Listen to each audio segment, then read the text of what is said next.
Welcome to Conspiracy Q. This week, we're initiating a top-secret investigation into the assassination of President John F. Kennedy. Right. You, our listener, have provided a wealth of recently uncovered or classified sources. Why? And our mission is to extract the crucial truth buried within. Okay. Forget the official narrative. We're diving deep into the labyrinth of the cover-up surrounding this pivotal event. Yeah. What were they really trying to hide for over half a century? Well, we have sources detailing both the potential masterminds Oh, wow. and the baffling evidence that contradicts that official lone gunman theory. Okay. We'll explore why powerful entities might have wanted the truth suppressed and examine the specific anomalies that continue to fuel suspicion. Right. Prepare to have your understanding of this historical tragedy challenged. So much to unpack here. This mountain of material focuses on a central question for our top secret investigation. Okay. Why the decades of secrecy surrounding the JFK assassination? It's like the assassination itself was a shockwave. But the secrecy that followed has been this long, drawn-out aftershock. Right. Your recently uncovered or classified sources really dig into the potential motivations. Yeah. And it's far more complex than just, oops, we messed up the investigation. Well, the key insight here is their interconnectedness. Okay. It's not likely a single reason, Right. but a confluence of factors that contributed to keeping the full truth, Yeah. whatever that may be, buried for so long, Right. as your sources suggest. The most obvious one, the one that jumps right out, is Right. protecting the guilty. Oh, yeah. If there was a conspiracy, and your sources certainly present a compelling case for that involving powerful figures or groups, Yes. the fallout from that revelation would be catastrophic. Oh, absolutely. We're talking about a fundamental challenge to the legitimacy of the U.S. government itself. Exactly. Wow. If elements within the government, say Wretched. rogue CIA operatives, military brass, Yeah. or even figures close to the presidency were involved, Right. exposing that would be more than just a scandal, Oh, yeah. as your sources imply. Mm-hmm. It could trigger a crisis of confidence and potentially destabilize the entire system. Wow. The stakes were incredibly high for those involved. And then you've got this idea of national security, Oh, right. which some of your sources put in air quotes for good reason. Yeah. It feels like this became the go-to excuse for locking away anything remotely sensitive Right. related to JFK. Well, we connect this to the bigger picture of the Cold War era, Mm-hmm. as some of your sources do. Yeah. There might have been genuine concerns about revealing intelligence methods Right. or sensitive relationships. Yeah. However, national security also seems to have been a convenient blanket to cover up illegal operations. Okay. Think the CIA's attempts on Castro's life, Wow. some of which involved the mafia, Right. details of which are present in your materials. Yeah. Revealing those wouldn't necessarily harm current security, but it would certainly tarnish the reputations of these agencies involved. And you can see how that ties into the next point raised in your research, Right. preventing public panic and maintaining order. The argument is that the public simply couldn't handle the truth of a government-level conspiracy Right. in this case. This raises an important question about the government's role Right. and its perception of the public. Exactly. Is this a genuine concern for societal stability? Yeah. Or, as your sources suggest, a more paternalistic way of controlling the narrative Right. and preventing demands for accountability? Right. The Cold War context certainly played a role with fears of appearing weak or divided on the world stage. Absolutely. And let's not forget the good old institutional butt covering. Oh, of course. I mean, you've got powerful entities Yeah. like the FBI under Hoover, Right. the CIA after the Bay of Pigs, even the Secret Service, Yeah. all with their reputations and budgets to protect. As highlighted in your provided documents. What's particularly revealing, based on your sources, is how Hoover immediately championed the lone gunman theory. Right. This swiftness suggests a desire to control the narrative from the outset, Yeah. potentially to avoid scrutiny of the FBI's own actions or inactions regarding Oswald. Yeah. Similarly, CIA had its own secrets, Right. particularly concerning its anti-Castro activities that it likely wanted to keep buried. It's like a snowball effect of secrecy. Exactly. Isn't it? Yeah. Once you start down that road of controlling the narrative, each inconsistency or unanswered question just requires more layers of obfuscation. This is a crucial point. Yeah. Whether the initial push for the lone gunman theory was accurate or not, The moment inconsistencies arose, and your research details, many maintaining that narrative required further secrecy. Right. Early misstatements or omissions likely necessitated later, more elaborate cover-ups. Entangling more individuals and institutions. Then we get into the really spicy stuff. Okay. The deep state theory. Right. This idea of a permanent, unelected network pulling the strings. Right. Your sources frame JFK as a potential threat to this hidden power structure. This raises an important question about the nature of power itself. Okay. The deep state concept, while controversial, suggests the existence of entrenched interests within intelligence, military, and corporate sectors that might act to protect their own power and agendas, even against elected officials. Wow.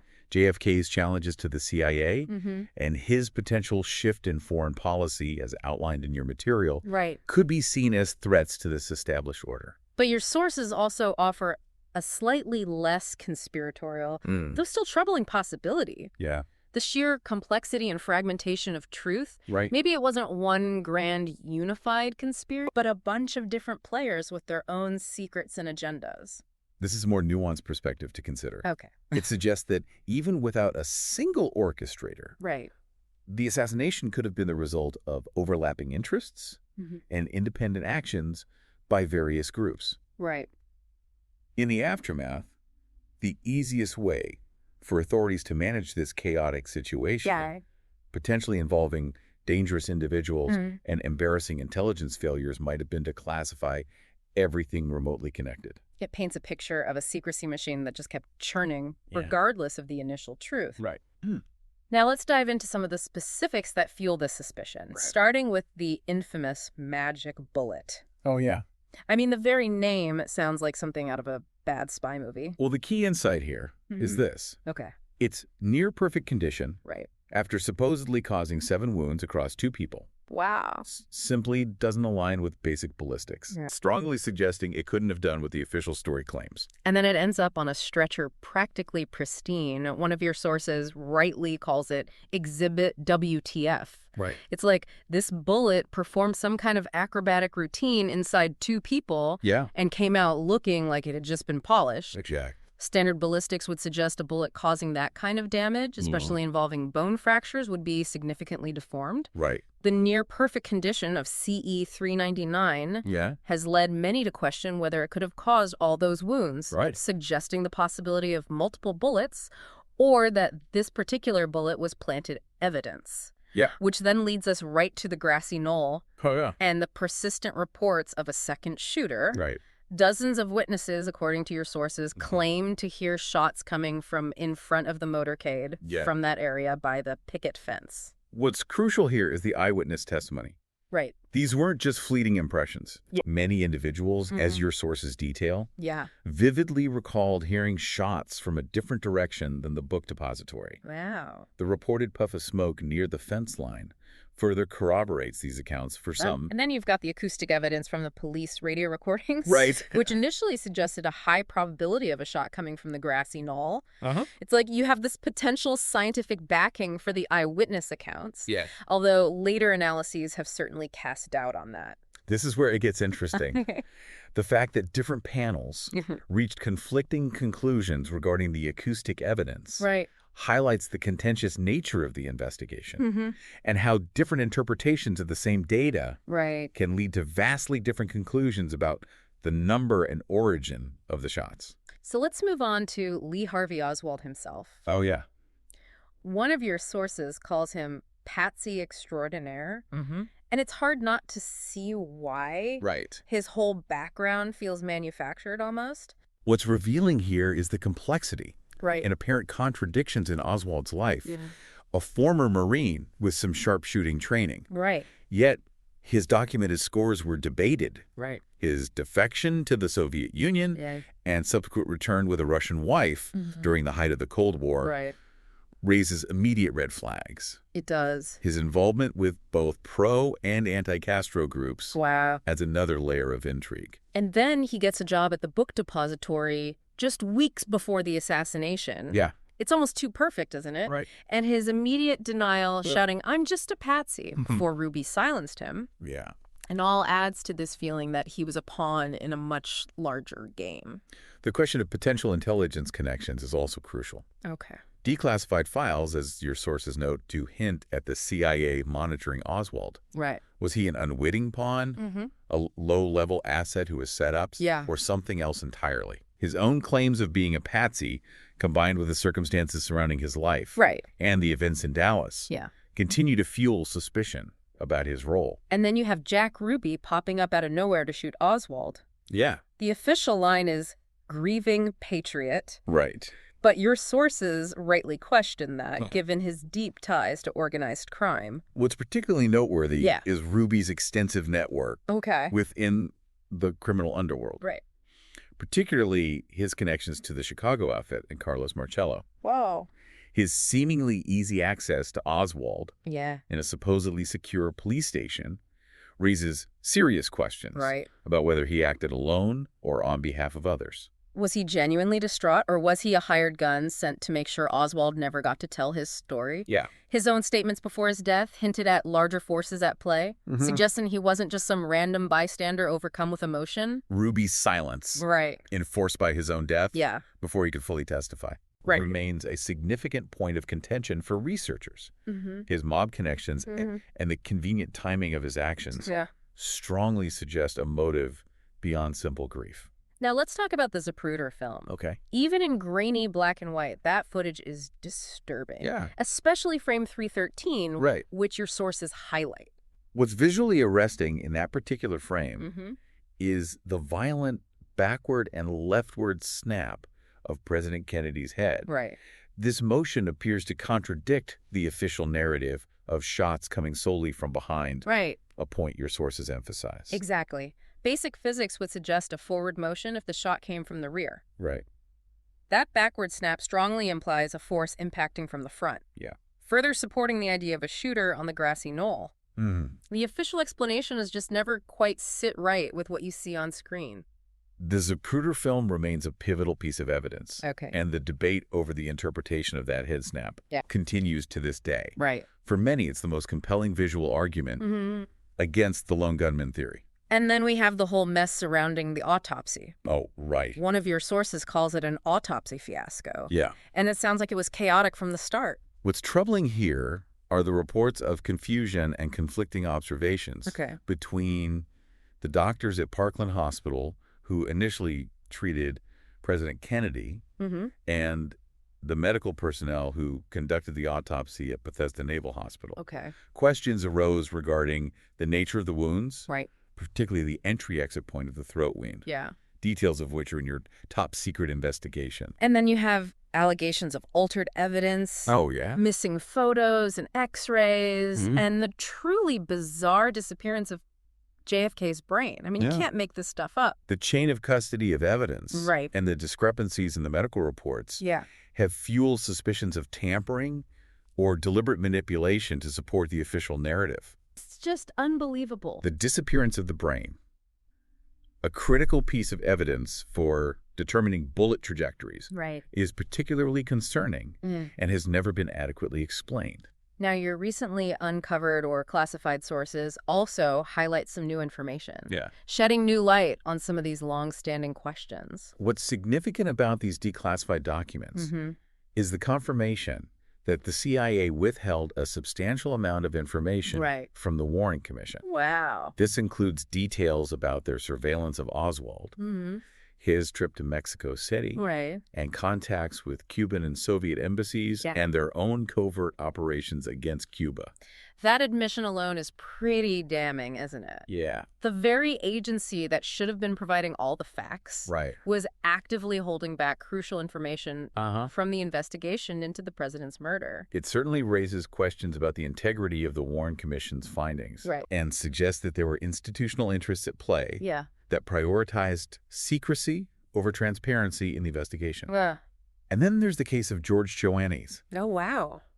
This one is truly mind-boggling based on your sources. A CIA officer who was involved with anti-Castro groups that Oswald had connections to, later becoming the CIA's liaison to the HSCA investigation. This is an extraordinary conflict of interest to consider.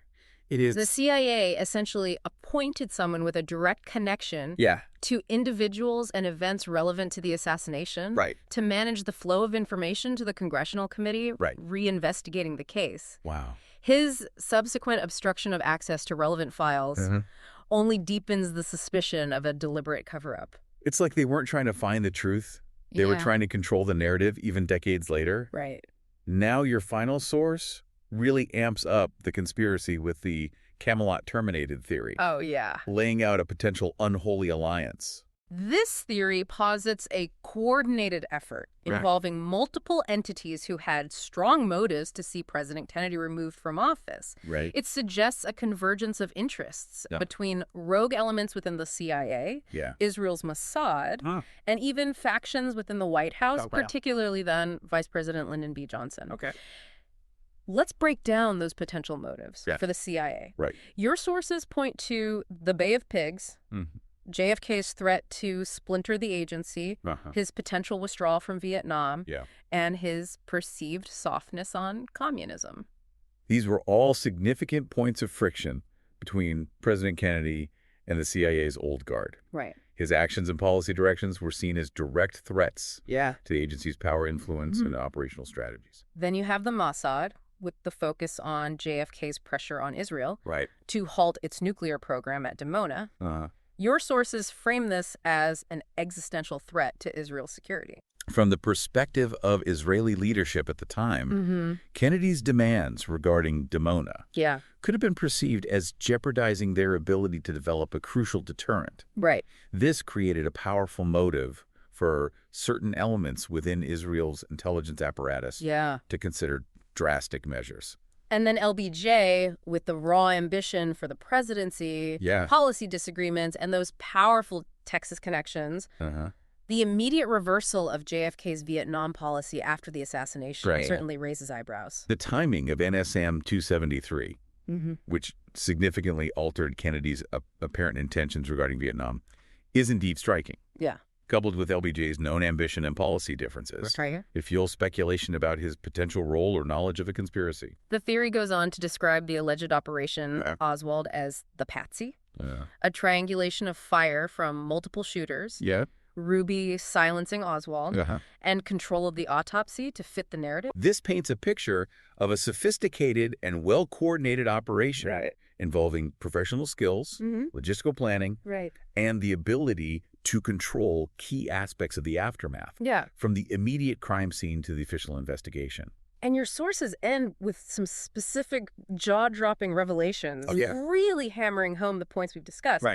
The Zapruder film's backward head snap, the pristine magic bullet, the CIA's confirmed withholding of information, the CIA and mafia connections through Operation Mongoose. It all comes together to paint a very different picture than the official one. These specific details, when viewed collectively, create a compelling case for a deeper look beyond the Warren Commission's conclusion. Absolutely. The suspicious role of George Schoenheids, the bizarre disappearance of JFK's brain, even the contested deathbed confession of E. Howard Hunt. These are all elements that contribute to the enduring mystery and suspicion surrounding the assassination. And that immediate reversal of Vietnam policy from potential withdrawal to full-scale escalation is a point that continues to haunt this historical tragedy. And, of course, Jack Ruby's incredibly convenient silencing of Oswald. The circumstances surrounding Ruby's actions, his access, and his own statements hinting at larger forces truly underscore the questions that remain unanswered. You've now journeyed with us through a fraction of the deeply troubling evidence and theories surrounding the JFK assassination. The recently uncovered or classified sources you provided paint a picture far more complex and sinister than the official story. The decades of secrecy, the inconsistencies in the evidence, and the potential motives of powerful actors raise profound questions about the truth of what happened in Dealey Plaza. What stands out most to you from this top-secret investigation? Well, the seemingly impossible physics of the magic bullet. The head snap in the Zapruder film suggesting a shooter from the front, the confirmed obstruction by the CIA, or the explosive allegations of a high-level conspiracy involving multiple powerful entities. This top-secret investigation only scratches the surface. We encourage you to delve deeper into these recently uncovered or classified sources, to question the narratives you've been told, and to continue seeking the truth. The redacted lines in these documents may indeed scream louder than the words. Absolutely. Thank you for joining us on Conspiracy Q, where the search for truth never ends. That's right. Rate and follow Conspiracy Q to share the truth. Share the truth.